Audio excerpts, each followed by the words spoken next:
ముఖ్యమంత్రిగా ప్రజాదరణ కలిగిన శక్తిగా ఈరోజు అంతలంతలుగా ఎదిగిన వ్యక్తి శ్రీ రేవంత్ రెడ్డి గారు.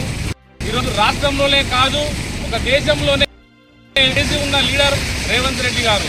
ఈరోజు మా రేవంత్ అన్న అంటే జై రేవంత్ అన్న అనే విధంగా తెలంగాణ ప్రజల గుండెల్లో చిరస్థాయిగా నిలిచిపోయే వ్యక్తి రేవంత్ రెడ్డి గారు. అలాంటి రేవంత్ రెడ్డి గారికి ఆ దేవుడు ఆయుర ఆరోగ్యాలతో పాటు ఐశ్వర్యాలు, అలాగే ఈ తెలంగాణ ప్రజల ఈ ప్రజాపాలన మంచిగా జరిపించే విధంగా ఆ దేవుడు వారికి శక్తినివ్వాలని చెప్పి బెజ్జంకి మండల కాంగ్రెస్ పార్టీ పక్షాన ఆ దేవుణ్ణి ప్రార్థిస్తున్నాను.